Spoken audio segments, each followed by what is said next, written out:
You want to know one of the biggest contradictions in the Bible? Lay it on me, bro.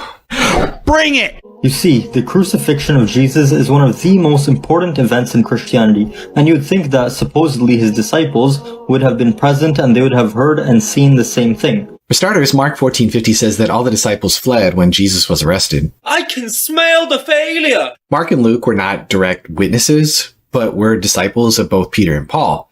Mark and Luke probably had an opportunity to interview other eyewitnesses apart from the 12 later. And John tells us that later he was near the cross with Jesus' mother and a group of Jesus' female followers. But it's quite shocking that none of the Gospels can agree on what Jesus' last words were.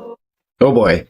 This is right out of the Bart Ehrman playbook of creating Bible contradictions. Step 1. Find 2 stories in the Gospels that are told differently, using different words, giving different details, naming different people, or emphasizing different things. Step 2. Claim that those differences are contradictions. Step 3. Step 4. Profit. According to the Gospel of Luke, Jesus' last words were, "Father, into thy hands I commend my spirit," and then he died. However, in the Gospel of John, his last words were simply, "It is finished," and then he died. But wait, it gets even worse. In the Gospel of Mark, it says that Jesus' last words were, my God, why have you forsaken me?" Which is not only a contradiction, but implies that Jesus abandoned his faith in his last moments. Imagine the final words of who they see as God, and yet they couldn't get that right. So imagine what other details they must have completely messed up. Okay, so what exactly is going on here?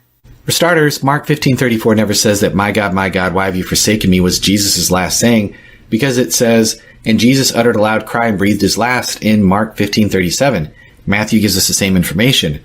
Luke 23:46 fills in the details of what the loud cry consisted of. He wrote, Jesus crying with a loud voice said, Father, into your hands I commit my spirit. If Jesus called out to the Father in a loud voice, as Luke says, but said, it is finished more quietly just as he breathed his last, someone farther from the cross could have heard the louder but not the quieter saying. The author of John, who explicitly says that he witnessed the soldier thrust a spear into Jesus' side shortly thereafter, could have easily been standing close and thus would have been able to supply the supplementary information. Once again, each item only takes a second or two to say, and the tiniest amount of real-world imagination combines these sayings really easily. But what about Jesus supposedly losing his faith? Well, it's pretty clear that Jesus is quoting Psalm 22, and in early Judaism, it was very common to invoke a complete psalm just by quoting the opening line. So to understand why Jesus is quoting Psalm 22:1, we need to read the entire psalm. Against the Jesus lost faith idea, Psalm 22:5 speaks of how those who trust in God are delivered and not disappointed. It reads, to you they cried and were rescued. In you they trusted and were not put to shame. So this isn't at all about Jesus losing faith. Psalm 22 also seems to describe what happened at the crucifixion. For example, it says, I am poured out like water.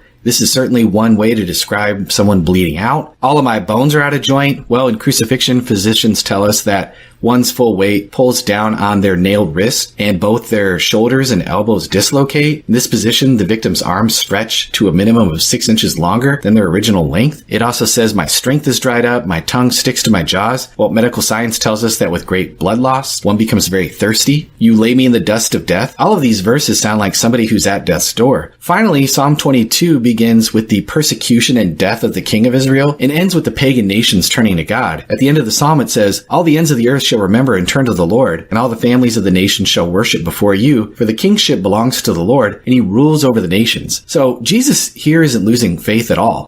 These passages just are not a problem. Before claiming to debunk the crucifixion, which is a fact that pretty much every historian affirms, Taoists need to do a little bit less tick-tocking and a little bit more critical thinking.